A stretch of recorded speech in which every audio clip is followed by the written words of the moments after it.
Hey everyone, it's Ben Hardy here, and in today's going to be reviewing the 2025 Genesis GV80 with the 2.5T. Before we get in this video, I want to give a huge shout out and thank you to the Genesis of Linden for giving me some time with this GV80. I'll include a link to the website in the description down below so you can check out what they have currently. If you have any questions or need any help, just ask for Mary. And then also include a link to my car buying guide in the description down below as well. Let's get into it.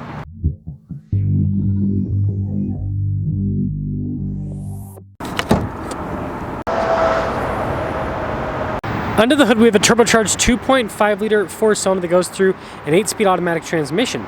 Fuel economy is 19 around town and then 24 on the highway, with power outputs being 300 horsepower and then 311 pound-feet torque.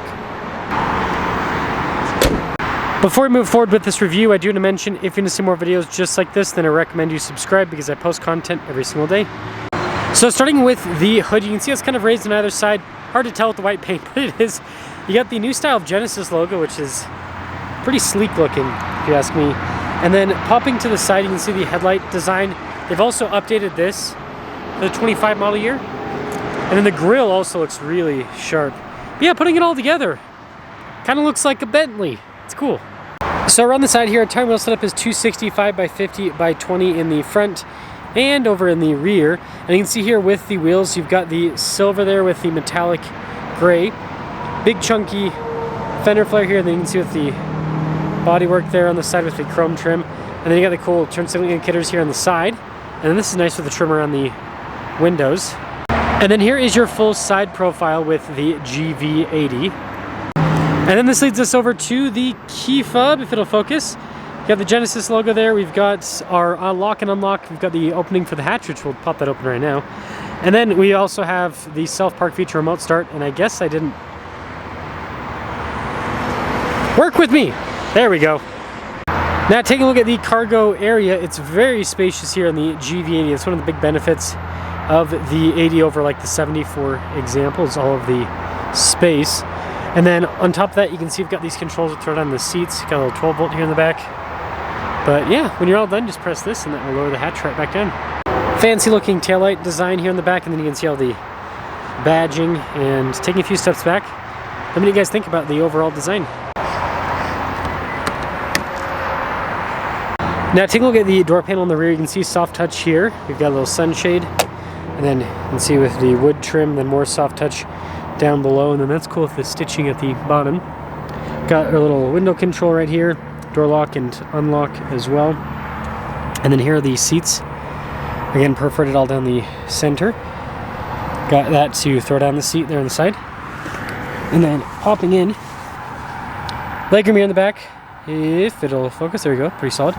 Got a little storage thing there. You can see with the vents as well, more storage on top of that.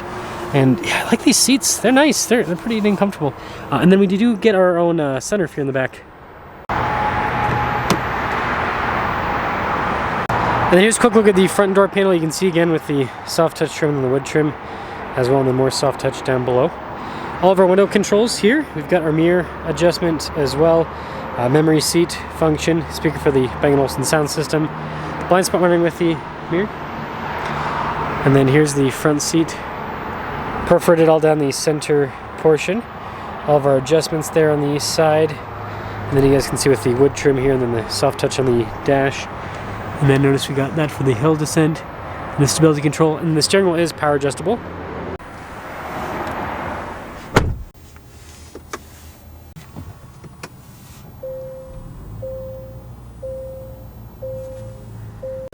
Now taking a look at the steering wheel, you guys can see soft touch all around. We've got paddle shifters there on the back, and we've got practical controls here like our adaptive cruise control and our lane centering.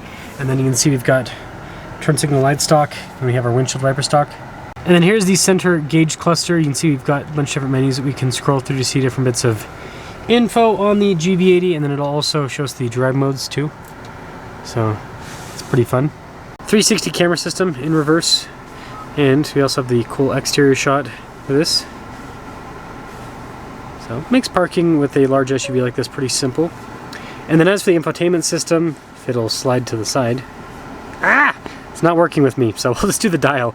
The dial is probably the easiest route to go anyways. I mean, this isn't bad, but it seems like the dial just responds a lot better with the functions. But yeah, that's the screen. Like I said earlier, we got soft touch all across the dash. You can see the nice wood trim. And then down below we've got our climate controls, radio controls as well. And they have like a nice finish with all of the controls. Heated ventilated seats. And then this is cool with a little wood panel. Hides like a little charging area. But yeah, that looks pretty nice. So we've got kind of the control for the infotainment system, and then the dial shifter down below, fingerprint scanner if you want to use yourself as the key. Got some cup holders here, drive mode select with our auto stop start, center locker, parking sensors with camera. And popping inside the center console area, pretty cool. Nice trim on the top. Yeah, pretty solid storage with the glove box. Just a regular mirror, and then we have another sunroof up front. So it's kind of hard to see, but this is a 2025 Advanced. Base MSRP $65,600, total MSRP $67,539. And with that being said, let's see how it drives.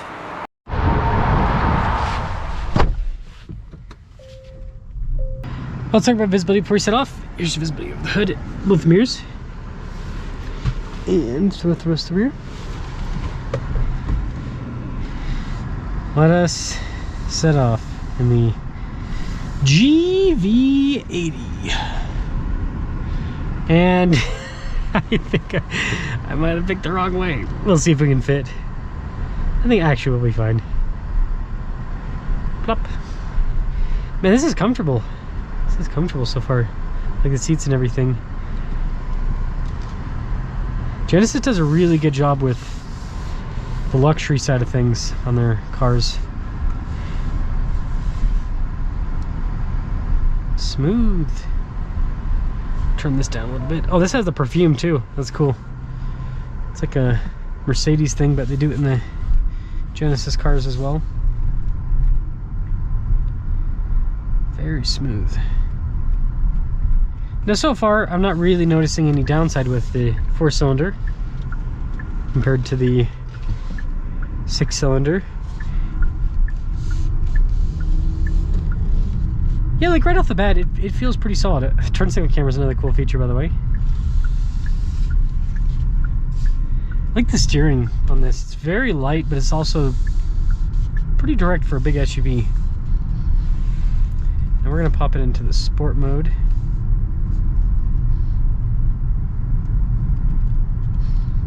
Yeah, going over these little bumps and everything, it's pretty good with the damping. It's pretty good.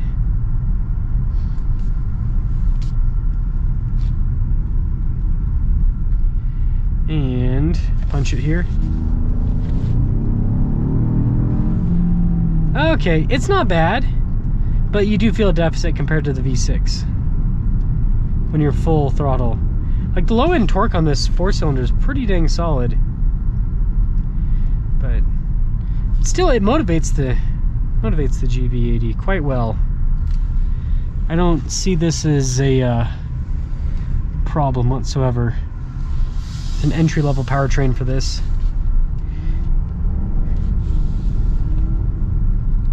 And I'd rather have this than what you have in like Audi, for example, where they do like a 2-liter 4-cylinder as their entry level.